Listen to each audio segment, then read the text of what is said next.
La crise climatique est à nos portes. En moyenne, la planète s'est déjà réchauffée de 1,2 degré en un siècle. Le problème s'accélère, créant des catastrophes à répétition.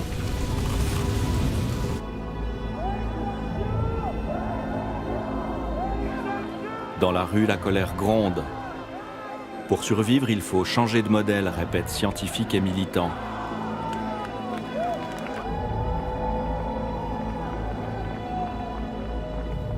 Face à ces revendications, le monde de l'économie semble prêt à se remettre en question.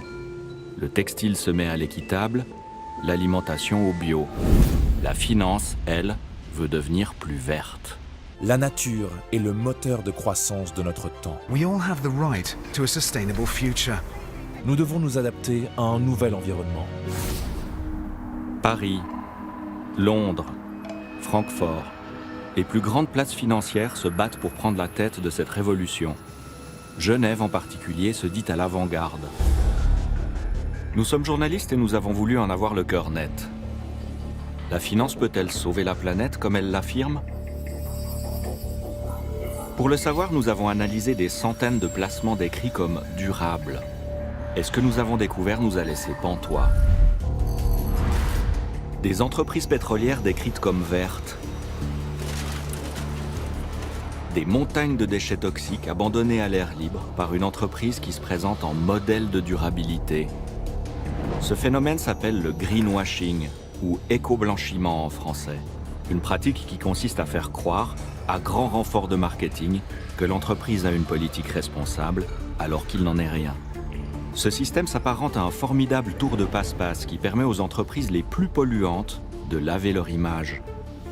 Nous avons confronté les acteurs de cette nouvelle économie. La finance verte, c'est quoi? La finance durable, c'est uniquement d'essayer de fournir aux industries qui font cette transition les moyens pour y arriver. On ne peut pas s'attendre à ce que Holcim demain vende des pâquerettes. Leur métier, c'est le ciment. C'est un sujet positif, rassurant et vague. Il est cher au cœur de tout le monde. Donc oui, c'était extrêmement rentable pour l'entreprise.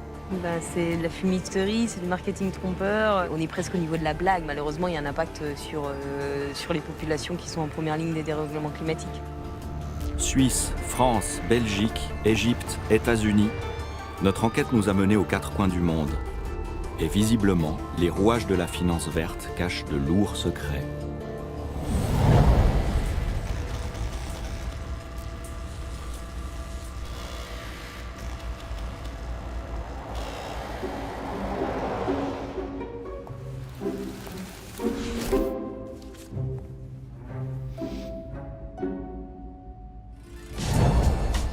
Nous avons demandé à 2 citoyens sensibles à la cause écologique de nous accompagner tout au long de notre enquête. Daniel est un retraité plutôt aisé. Une voiture électrique, des panneaux solaires, il a déjà fait des efforts, mais il veut aller plus loin. J'ai suivi un calculateur de CO2 et puis j'ai réalisé que c'était en fait l'épargne que j'avais qui était la moins durable. Du coup, ça dominait le problème.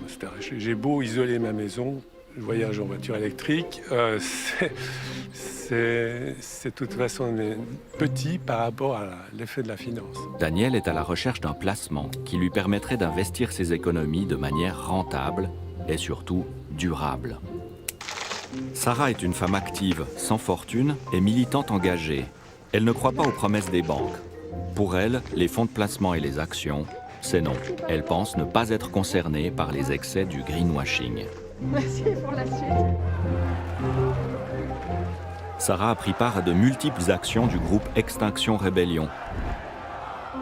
Donc je suis venue effectivement ici avec un petit groupe et on a tenté de mettre une banderole au milieu de la route et de s'asseoir pour susciter des réflexions, pour interpeller.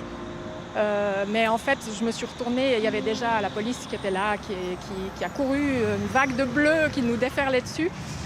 Et on s'est un peu laissé asseoir sur la route, on s'est agrippé un peu, on s'est tenus dans les bras les uns les autres, parce que c'était vraiment un moment fort, émotionnant. Et puis on s'est fait emmener, débarrasser par la police qui nous a portés ici sur le trottoir. Et puis ensuite au poste de police. Au quotidien, elle a tout changé pour être en phase avec ses valeurs. J'ai renoncé complètement à la voiture, j'en ai plus du tout. Je renonce au trajet en avion. J'ai beaucoup voyagé dans ma vie, mais là je me dis que je vais probablement plus en faire, ou en tout cas je laisse ça. S'il reste des voyages en avion à faire, je pense que c'est pour les jeunes, plus pour des gens de mon âge. Chacun à sa manière, nos témoins veulent rendre le monde meilleur. Ils se sont prêtés au jeu de la finance verte. Et tous deux iront de surprise en surprise. Quand on confie ses économies à la banque, elle nous propose de les faire fructifier. Il y a toutes sortes de possibilités. Livret A, épargne logement, capital retraite.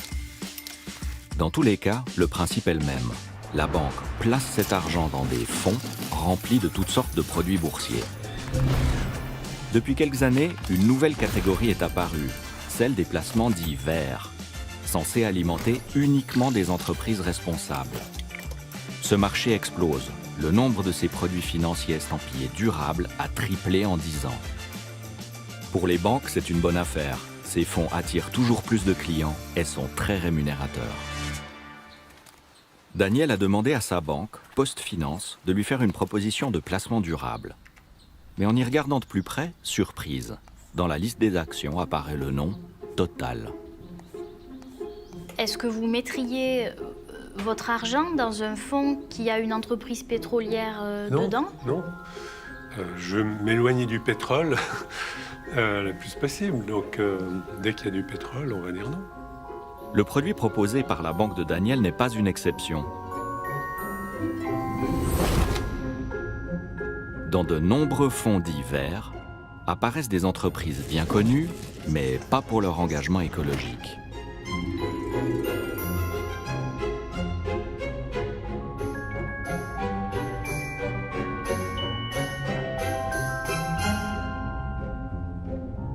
Pour comprendre comment elles se sont retrouvées là, nous nous sommes penchés sur la championne toute catégorie, l'entreprise belge Umicore. Cette société est spécialisée dans le recyclage de métaux industriels. Depuis quelques années, Umicore est devenue la coqueluche des investisseurs en quête de placements écolo. Une image qu'elle met volontiers en avant. We create materials that provide tomorrow's solutions to today's global problems, because we know that a sustainable future lies inside ourselves. Every day, wherever we are, this is what we do. Imagine what you could do.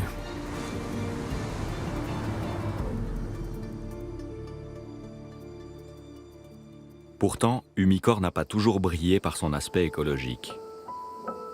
Jusqu'aux années 1980, elle était active dans les mines, notamment pour exploiter le plomb et d'autres métaux lourds. Ce passé empoisonne toujours un des joyaux touristiques de la France, la région des Cévennes, où nous nous sommes rendus. Cette digue, on l'appelle même la digue Umicore, du nom des propriétaires. Cette digue, comme vous le voyez, c'est un dépôt massif d'une trentaine de mètres de hauteur, dont les derniers rapports estiment la superficie à 3,5 hectares à peu près, et qui correspond à des dépôts de particules fines de laverie qui ont été déposés au fur et à mesure de l'exploitation minière. Les fines de laverie, ce sont ces milliers de tonnes de déchets chargés de métaux lourds. Cette gigantesque verrue est cachée dans une forêt d'apparence idyllique. Cette colline toxique a été laissée à l'abandon pendant des décennies sans la moindre protection. Conséquence, les particules se sont envolées au gré du vent, contaminant les sols et les eaux sur des dizaines de kilomètres.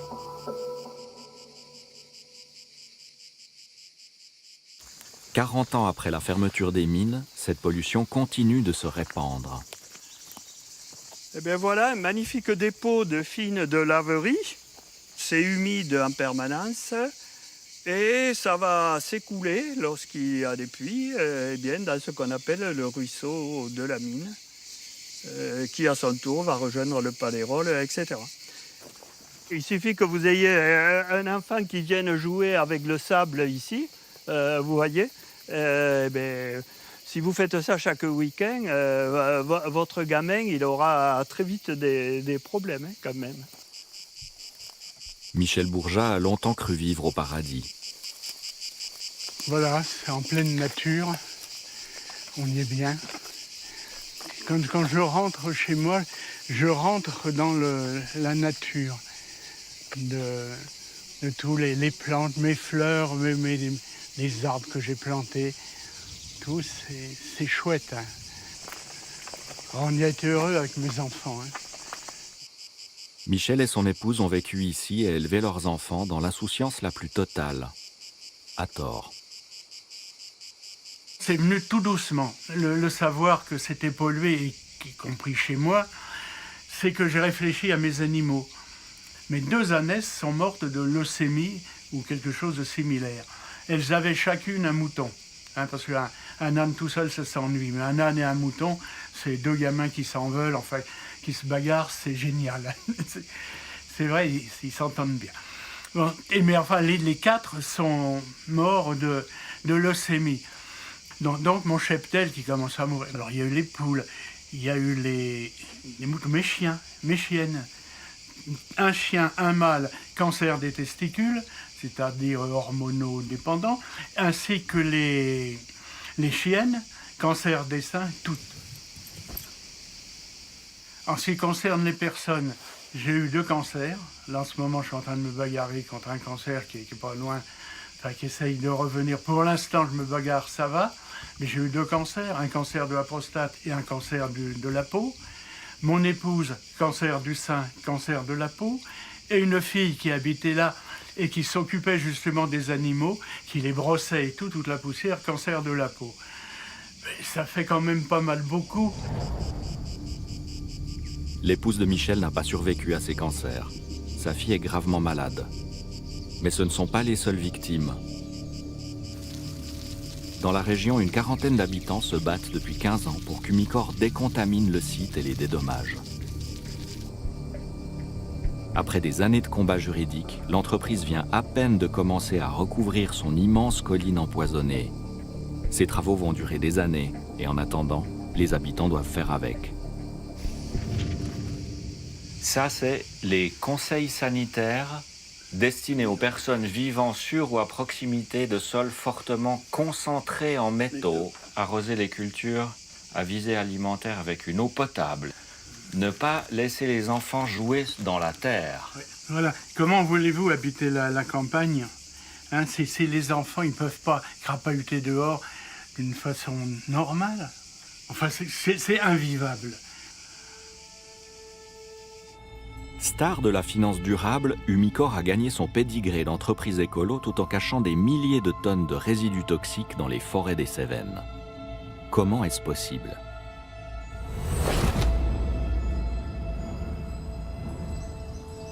Pour comprendre, nous nous sommes rendus à Olen, en Belgique, où se trouve son siège. Et à notre grande surprise, nous y découvrons une autre montagne de déchets, radioactifs cette fois.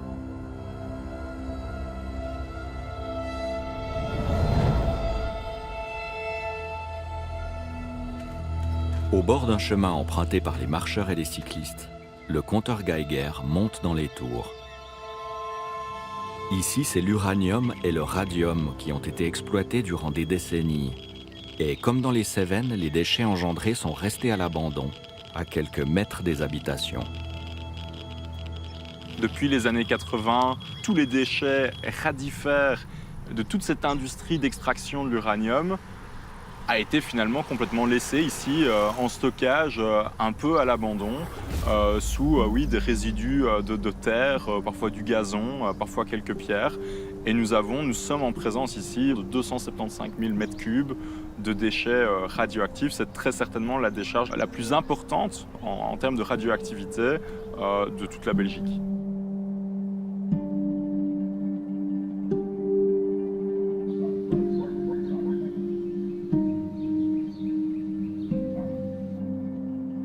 Umicore semble s'être contenté d'enterrer le problème. Et pour cause. Pour nettoyer ces tas, l'entreprise devrait engager des travaux colossaux et un budget pharaonique. On parle donc de plusieurs milliards d'euros à financer par Umicore pour pouvoir assainir l'entièreté du site à très long terme aussi, alors qu'il y a seulement 30 millions d'euros de provisionnés au jour d'aujourd'hui. Les 30 millions d'euros mis de côté par Umicore ne suffiront pas à régler le problème sur le long terme. Les autorités publiques sont gênées de cette situation. La valeur d'Umicore est actuellement estimée à 8 milliards d'euros. L'obliger à nettoyer cette zone la mettrait irrémédiablement en faillite. Nous avons interrogé sa porte-parole, qui a préféré nous répondre par visioconférence, Covid oblige. Est-ce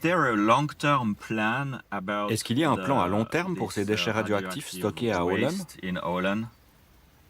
Que contient le dossier sur une proposition à très long terme? Je ne suis pas tout à fait sûre en fait, et je ne sais pas. Nous pourrions peut-être avoir un autre échange à ce sujet. Mais ce que je peux dire, c'est que le dialogue est en cours. Il existe une proposition de plan à long terme. Nous faisons partie de ce dialogue depuis le début. Et ce qui doit se passer pour que ce plan soit déclenché, c'est que les agences gouvernementales donnent leur feu vert pour que nous puissions aller de l'avant.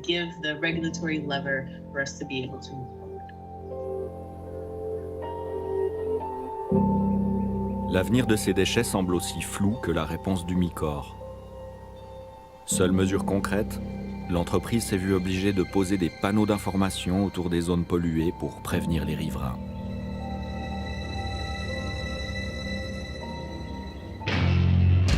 La vie semble s'écouler paisiblement à Olen.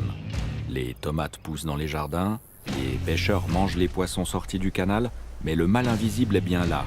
Les maisons autour de l'usine ne valent presque plus rien. Et c'est pareil dans les Cévennes. En 2014, avant la découverte de la pollution, la maison de Michel Bourgeat avait été estimée à 450 000 €. Aujourd'hui, elle est tout simplement invendable. Dans le même temps, l'action Umicore a plus que doublé de valeur. Et qui en a profité ? Ces investisseurs.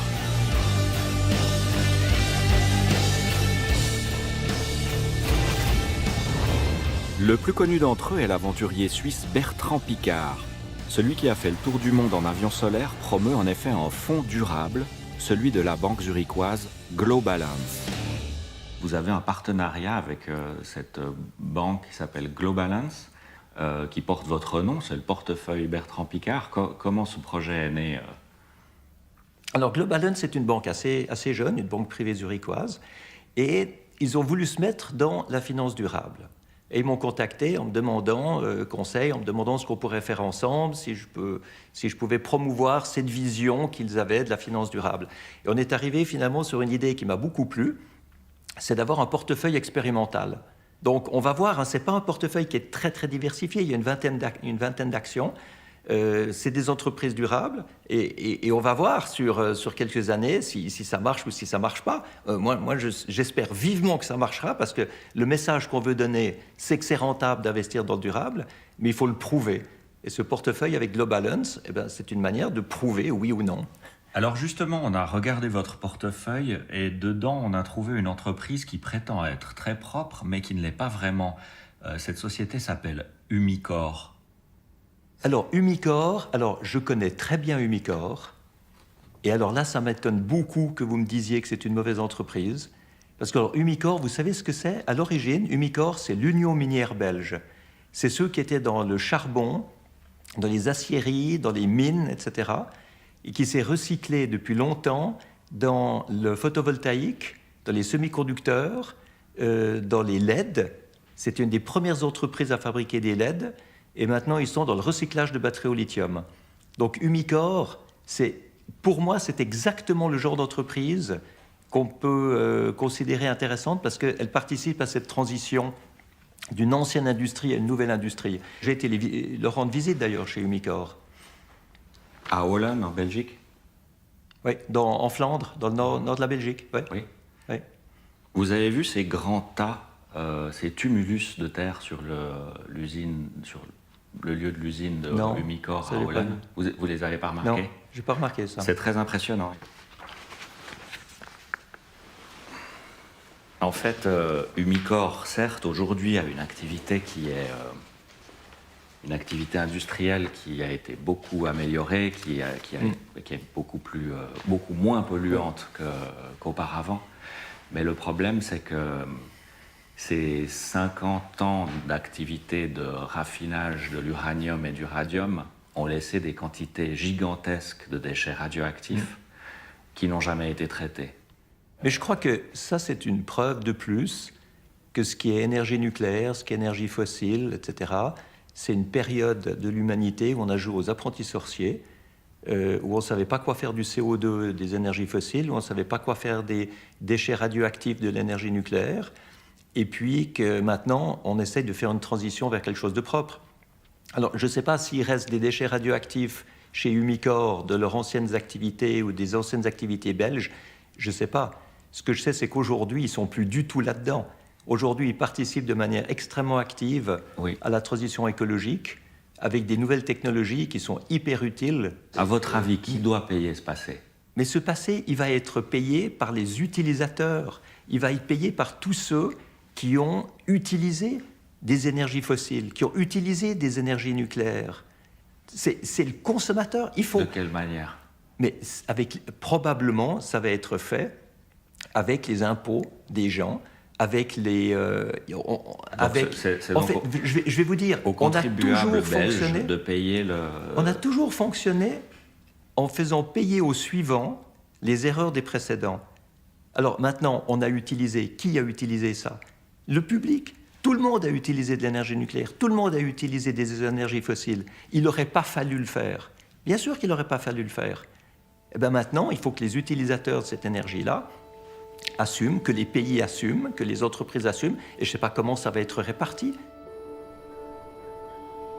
Les tonnes de déchets abandonnés par Umicore resteront encore longtemps, en Flandre comme dans les Cévennes.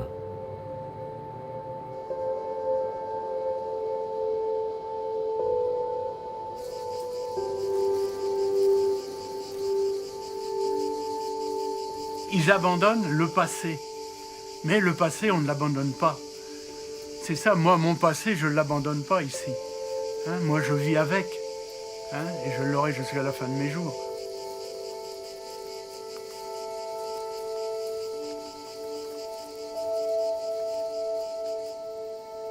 Ces flaques polluées ne se voient pas dans le prospectus que Daniel a sous les yeux. Pourtant, Umicore figure bien parmi les entreprises du fonds proposé par PostFinance. On peut faire semblant de vendre quelque chose de propre, mais en fait, derrière, il y a des choses qu'on cache.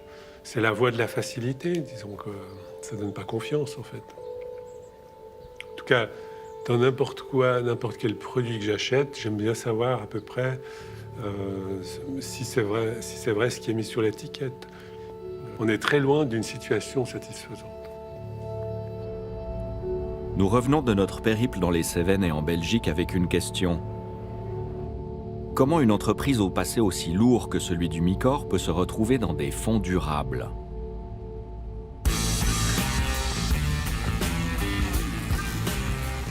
Grâce aux agences de notation extra-financières. Le principe est simple. Ces agences attribuent des notes aux entreprises en se basant sur des critères sociaux et environnementaux. Le plus souvent, ce sont des critères ESG, E pour environnement, S pour social et G pour gouvernance. Pour faire partie d'un fonds durable, une entreprise doit donc se faire attribuer une bonne note par une de ces agences. Premier problème. À l'heure actuelle, il n'y a pas de standard, aucune méthode claire. Résultat, d'une agence à l'autre, ces notes peuvent varier. De plus, les banques utilisent toutes sortes de termes différents. Placement éthique, vert ou durable, on y perd son latin. Pour remplir ces fonds, les banques vont piocher les actions d'entreprise en fonction des notes qui leur sont attribuées par ces agences. Et en explorant les classements d'une d'entre elles, le géant américain Sustainalytics, nous sommes tombés sur un drôle d'oiseau.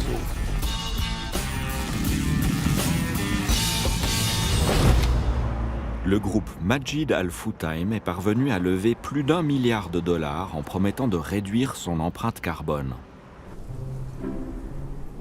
Actif en Afrique et au Moyen-Orient, il gère des centres commerciaux d'un genre un peu particulier, comme nous le découvrons ici en Égypte. La société s'est payée une star américaine pour faire sa pub. Vous n'allez pas y croire, c'est dingue. Là, c'est ma chambre, là, juste là. J'ai hâte de vous montrer ça. Regardez, regardez ça. C'est une piste de ski intérieure. Ils ont construit une piste de ski à l'intérieur. Vous avez bien entendu. Majid Al Futtaim s'est rendu célèbre dans le monde entier par une des créations les plus absurdes en matière de consommation d'énergie, ouvrir des pistes de ski dans le désert. Et le modèle fonctionne à merveille. Après Ski Dubaï, le groupe a exporté le concept en créant Ski Egypt en 2017 dans un centre commercial près du Caire. Nous sommes allés voir. Comble de l'ironie, on y propose aux enfants de jouer avec de vrais pingouins importés de la banquise. Bonjour, mon nom est Mahmoud Youssef. Je suis responsable du divertissement chez Majid Al Futtaim en Égypte. La surface totale du centre Ski Egypt est de 22 000 mètres carrés et il contient 7 000 tonnes de neige. Nous avons une colonie de 10 pingouins. Ils sont de 2 races. Les premiers sont des manchots papous et les seconds des manchots à jugulaire. Nous prenons très grand soin de nos oiseaux. Nous avons un personnel expérimenté dont l'objectif principal est leur bien-être et leur santé. Donc chaque année, nous importons du poisson de l'étranger, de Norvège. Et quand je dis du poisson, je veux dire du poisson de qualité restaurant, car nous voulons nous assurer que nous prenons très bien soin de nos pingouins. Mais le directeur nous affirme avec conviction que tout cela est très écolo. Nous voulons être une entreprise qui est perçue comme ou qui va atteindre l'objectif de zéro émission. Pardon, coupez Martin. Chez Majid Al Futtaim, la durabilité est au cœur de tout ce que nous faisons. Nous sommes très attachés à la protection de l'environnement et à la fourniture de produits et d'expériences respectueux de l'environnement qui nous entoure. Dans le monde merveilleux de la finance durable, tout est donc possible. Des pingouins dans le désert? Pas de problème, à condition de savoir faire de belles promesses. C'est le principe de l'obligation verte. Explication. Une obligation verte fonctionne comme un emprunt, sauf que ce dernier doit servir à financer uniquement des projets écologiques. Dans le cas présent, Majid Al Futtaim a reçu 1,2 milliard de dollars pour réduire la consommation d'eau et d'électricité de ses centres commerciaux. Sur la base de cette promesse, une des plus grandes banques privées de Suisse a mis la main à la poche et a investi 2 millions de dollars pour pouvoir inclure cette obligation verte dans un de ses fonds dédiés à la protection du climat. Cette banque s'appelle Lombard-Odier. Dans les clips qu'elle diffuse sur les réseaux sociaux, elle explique que le monde se divise en deux. Il y a ceux qui ont compris l'urgence climatique et les autres. D'un côté, les autruches. La tête enfouie dans le sable. Ces créatures d'un autre temps s'accrochent à l'espoir que le futur envisagé ne se concrétisera pas. Mais l'inéluctable se produit toujours. De l'autre côté, les aigles. Résolus et déterminés, ils voient par-dessus tout des entreprises visionnaires, capables de voir au-delà d'aujourd'hui et même de demain. Des aigles, des autruches et des pingouins dans le désert, à ce stade de l'enquête, on s'est demandé si on ne nous prenait pas pour des pigeons. Nous nous sommes tournés vers Patrick Odier, le directeur de l'établissement. Ce banquier veut faire de Genève la capitale de la finance durable. Fin 2021, il a organisé un sommet international sur ce thème. Nous l'avons interrogé. De bon sens, peut-être que si on voulait diminuer la consommation d'électricité du Mall of the Emirates, on pourrait laisser fondre la neige Et ramener les pingouins sur leur banquise. Cette réponse, vous ne l'entendrez pas. Patrick Audier nous a demandé de retirer la totalité de ses propos. La loi suisse l'y autorise, cela s'appelle le droit à l'image. Pourtant, le banquier nous avait donné de longues explications sur le cas de Majid Al-Futtaim qu'il trouvait particulièrement intéressant. Mais plusieurs semaines après cette interview, Patrick Audier s'est opposé à sa diffusion. En effet, il a estimé que les conditions dans lesquelles elle s'est tenue n'étaient pas acceptables. Le banquier s'est dit prêt à nous accorder un nouvel entretien. Cela n'a pas été possible vu nos divergences sur les conditions de cette seconde interview. S'agissant des pingouins, la Banque Lombard-Odier a tenu à apporter les précisions suivantes. L'obligation verte concernée vise à améliorer l'efficience énergétique et le bilan carbone de 21 sites au Moyen-Orient. Les résultats sont mesurés et audités par KPMG et JLL en accord avec les meilleurs standards internationaux.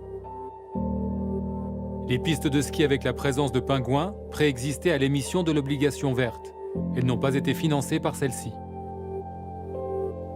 Mais voilà, le problème, c'est justement ce qui s'est passé après que ce financement vert a été accordé. Pour le comprendre, il faut retourner au Caire. Majid Al-Futtaim possède un savoir-faire inégalé dans la conception, le développement et la construction de stations de ski couvertes. D'ailleurs, nous allons bientôt ouvrir plusieurs nouvelles pistes de ski intérieures. Snow Abu Dhabi et Snow Oman. Leur lancement est prévu pour le dernier trimestre de 2022. Un autre projet passionnant sur lequel notre équipe travaille actuellement sera la plus grande station de ski couverte du monde, à Shanghai, en Chine. Ce projet devrait attirer plus de 3,2 millions de visiteurs par an. Ce sera le plus grand projet de ce type au monde. Voilà donc la cause de tout cet embarras. Après avoir reçu plus d'1 milliard de dollars avancés par des établissements financiers du monde entier pour réduire sa consommation d'énergie, la société de Dubaï s'est lancée dans une course à l'ouverture de nouvelles pistes de ski intérieures. Et face aux engagements écologiques des banques qui l'ont financé, ces projets font tâche. Nous nous sommes tournés vers Sustainalytics, l'agence de notation qui avait posé son tampon vert sur cette étrange obligation. Un de ses spécialistes devait venir à Genève pour nous répondre. Mais devinez quoi ? La firme a annulé le rendez-vous en apprenant que nos questions porteraient sur les fameux pingouins.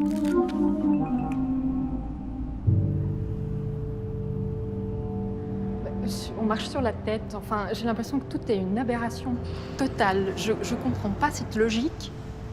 On devrait en fait complètement sortir de ce modèle économique et en fait on ne fait que le renforcer en trouvant des espèces de pirouettes bizarres pour pouvoir continuer à faire penser que c'est durable. C'est un peu sidérant. Alors donc le greenwashing a vraiment pris une ampleur considérable. On commence à comprendre la chose. Peut-être ça marche un moment, mais j'espère que les gens seront lucides.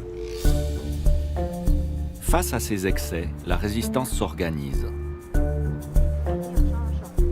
Nous nous sommes rendus à Paris où nous avons rencontré Lucie Pinson. Son ONG Reclaim Finance se bat pour inciter les banques à renoncer aux investissements douteux. C'est de la fumisterie, c'est du marketing trompeur. Penser qu'on va réduire les émissions d'un centre commercial qui repose sur l'artificialisation des sols, de la fausse neige. Enfin, c'est... Là, on est presque au niveau de la blague. Malheureusement, il y a un impact sur les populations qui sont en première ligne des dérèglements climatiques. Moi, on aurait presque envie de rire, tellement c'est gros. Et peut-être que plus c'est gros, plus ça passe. Ça va être bien noté par une agence Sustainalytics qui va considérer que le projet est vert au titre de... Il y a des ampoules basse consommation dans le centre commercial. Donc le problème, il est là. Malheureusement, cet exemple n'est pas un seul exemple, un seul cas isolé. C'est qu'il montre qu'il y a énormément de fumisterie autour de la finance durable, autour du thème de la finance durable. Et il démontre aussi que finalement, les acteurs financiers, s'ils peuvent continuer de financer des activités qui vont être rentables source de profit, tout en les faisant passer pour un acte dans la lutte contre le dérèglement climatique, s'ils peuvent l'étiqueter vert et durable, eh ben ils vont le faire. Parce que ça ne sert à rien de choisir. S'ils peuvent avoir le profit et l'image verte, eh ben ils vont choisir les deux. Et ça montre bien qu'il serait complètement illusoire de donner les clés de la planète aux acteurs financiers et d'attendre d'eux-mêmes qu'ils nous inventent des nouveaux produits financiers pour opérer les transformations nécessaires dans l'économie. Ça ne va pas marcher. Les ONG ne sont plus les seuls à dénoncer les dérives d'un système qui s'est emballé. Au cœur même des banques, le malaise s'installe. Désiré Fixler peut en témoigner. Nous retrouvons à New York cette Américaine qui, il y a quelques mois, dénonçait le greenwashing de la société DWS, la filiale de gestion de fortune de la Deutsche Bank. Licenciée, elle devient lanceuse d'alerte. Désiré Fixler nous a raconté son histoire depuis New York par écran interposé. Votre cas et les faits que vous avez dénoncés ont eu des conséquences importantes. Est-ce que vous pouvez nous en parler?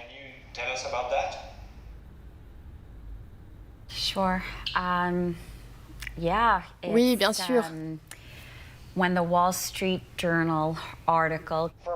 Ça a commencé quand le Wall Street Journal a rapporté que le régulateur américain et le département de la justice enquêtaient sur DWS à propos de mes affirmations. Ça s'est répercuté sur tout le marché. Le jour même, le cours de l'action DWS s'est littéralement effondré. Il a chuté d'environ 14%, je crois. Tout commence en 2020. La Deutsche Bank traverse une période difficile. Elle se retrouve au cœur de plusieurs scandales. La firme doit impérativement redorer son image auprès des investisseurs. Elle veut devenir un leader de la finance verte et embauche Désiré Fixler pour diriger les opérations. Sincèrement, c'était un poste de rêve pour moi. Je pouvais avoir un impact ici. Je suis faite pour ce genre de travail politiquement difficile. Nous avons commencé en nous demandant comment nous, en tant qu'entreprise, nous pourrions atteindre le niveau zéro carbone. Vous savez, nous voulions vraiment développer de bons produits d'investissement, solides, clairs et transparents, des produits véritablement durables. Mais il y avait clairement des lacunes dans la plateforme. L'approche était très fragmentée. Nous devions absolument résoudre ces problèmes pour devenir un acteur de premier plan sur le thème de la finance durable. C'était notre ambition.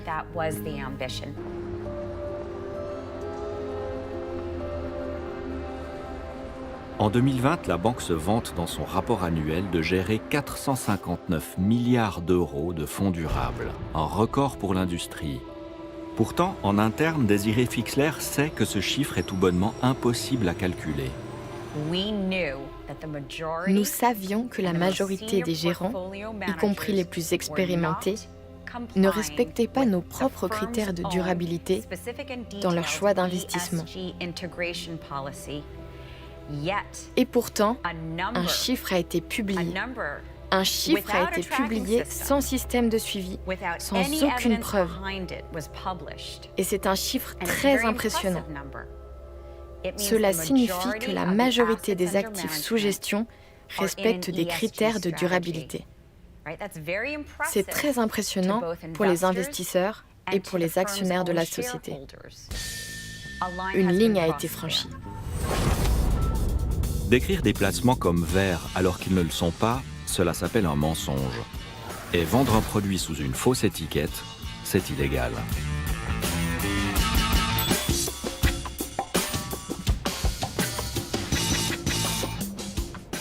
Désiré Fixler s'en inquiète.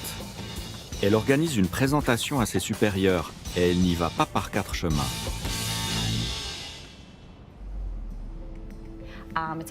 C'était une présentation qui appelait à un changement majeur et urgent. Elle expliquait clairement qu'il y avait une urgence et que nous devions régler ce problème immédiatement. Cette présentation a été transmise au conseil d'administration et quelques semaines plus tard, j'étais virée. Ma première réaction a été de dire « Vous rigolez ou quoi ?» Je n'ai jamais eu de mauvaise évaluation. C'était un choc total. Je ne savais pas du tout comment réagir. Je ne l'avais pas vu venir, je veux dire. J'étais là pour régler ces problèmes.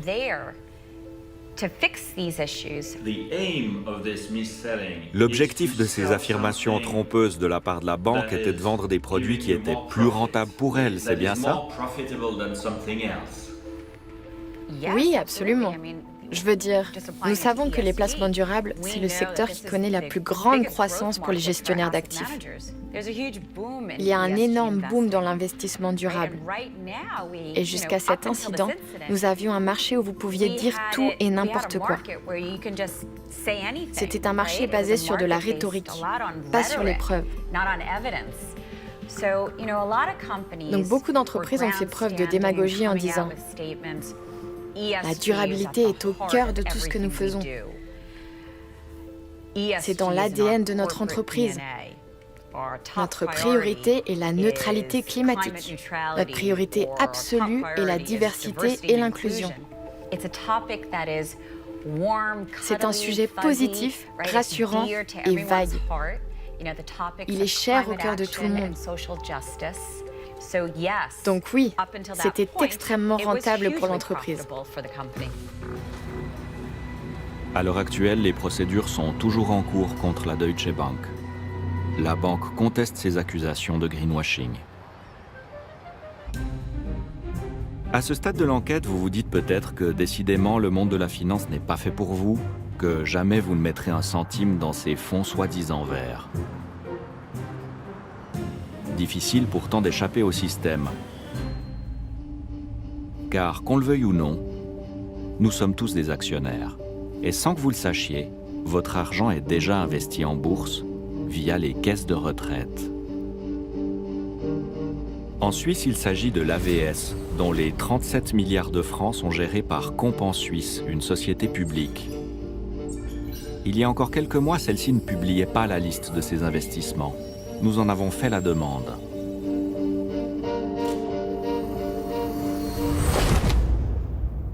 En préparant ce reportage, on s'est adressé à vous pour vous demander de pouvoir consulter la liste complète de vos investissements.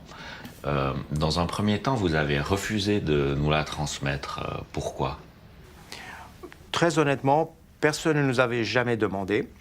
Et lorsque vous m'avez posé cette question, je n'avais pas l'aval de mon conseil d'administration pour la publier. Donc, quand on s'est vu, je vous ai dit, écoutez, en l'état actuel, je ne peux pas la publier. Je vais très volontiers en parler au conseil d'administration. C'est une question de communication. Est-ce que nous souhaitons être totalement transparents ou est-ce que nous souhaitons une transparence que nous jugeons suffisante et qui, selon l'interprétation que nous en faisions par le passé, n'implique pas qu'on publie toute la liste?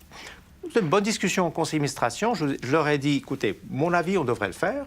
Ceci étant, s'il y a une opposition, on ne le fera pas. Et le conseil se décidait que oui, c'est dans l'air du temps d'être plus transparent. Ben voilà, nous avons décidé, OK, donc nous publions et vous trouverez sur notre site internet la totalité de toutes nos positions. C'est pas facile à décortiquer, à interpréter certaines positions, je vous vois venir là-dessus, mais on publie la totale. Pas facile à décortiquer, c'est peu dire. Le document compte des centaines de pages. Son contenu est incompréhensible pour les non-initiés. Nous nous y sommes plongés. Et pour Sarah, notre militante d'Extinction Rebellion, c'est la douche froide. Est-ce que vous le saviez, mais l'AVS, qui est géré par un organisme qui s'appelle Comp Suisse, place l'argent des cotisations en bourse? Non, je ne savais pas. Pour résumer, il y a 37 milliards qui sont investis. Sur ce montant, à peu près, on trouve 122 millions de dollars d'actions et d'obligations dans le charbon, 300 millions dans les automobiles et 1 milliard dans l'aviation.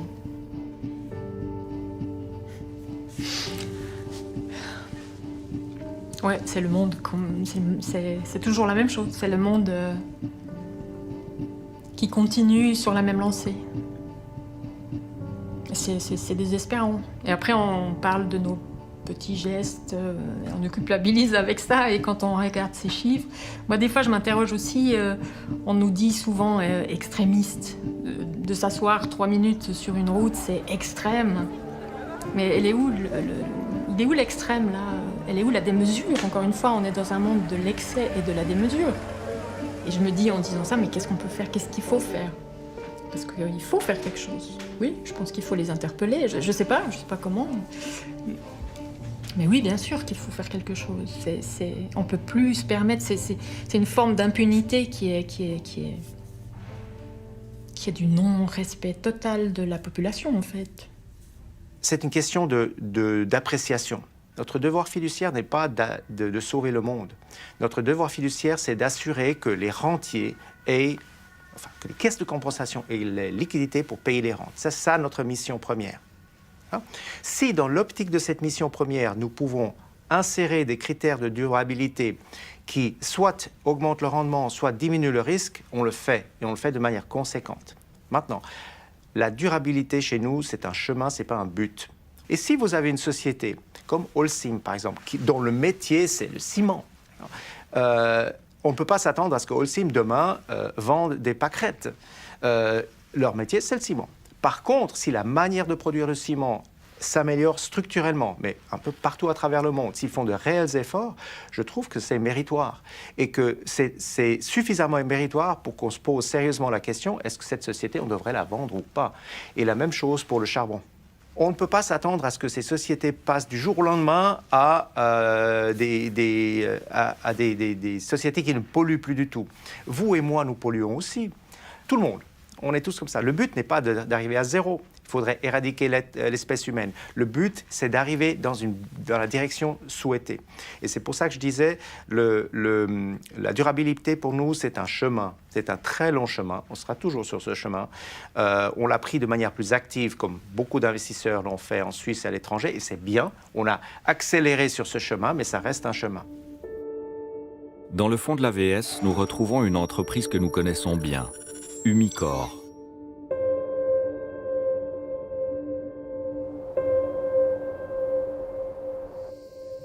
Pour Michel Bourgeat, en France, la situation n'est pas différente. L'entreprise et les déchets qui l'ont empoisonné, lui et sa famille, figurent eux aussi dans les investissements de sa caisse de retraite. Alors, humainement, ça m'interpelle beaucoup. J'ai aussi des parents âgés. Je sais ce que c'est que des retraités qui passent par des situations difficiles. Je le sais. D'accord ? Donc, ça me touche, ce que vous dites. Après, mon job ici, c'est pas d'imposer des normes éthiques aux autres. La responsabilité ici, c'est de gérer cette fortune dans l'intérêt des assurés, qu'ils soient actifs ou qu'ils soient rentiers. Et c'est cet intérêt-là qu'il faut garder à l'œil. Face à ces contradictions, les citoyens cherchent leurs repères. Moi, je pense qu'une forme de contrôle est nécessaire, oui, effectivement, de ces investissements, de ce qu'on nous vend exactement. Et puis, je crois beaucoup quand même à la force de l'information sur ces choses-là. Moi, je pense que les gens, une fois qu'ils sont bien informés de la réelle proportion de ce qui est investi dans ce genre d'entreprise et des dégâts que ça fait, je pense que les gens peuvent aussi beaucoup plus facilement agir et prendre leurs responsabilités et faire en sorte que ça change. Moi, j'y crois quand même à l'information, finalement. Je ne me fais pas d'illusions sur le fait qu'on ne va pas résoudre ce problème du climat totalement. On va toujours rester avec un problème là, pendant longtemps. Et il faudra trouver d'autres solutions qu'on n'a pas encore trouvées. Daniel a choisi d'investir dans une entreprise de panneaux solaires. Sarah, elle, a décidé de confier son argent à une banque alternative. Les promesses de la finance durable ne les ont pas convaincus. Nous faisons tous face au même dilemme entre les profits nécessaires pour assurer nos rentes et notre espoir d'un monde meilleur. Peut-être pourrons-nous, par nos choix, repartir dans le bon sens.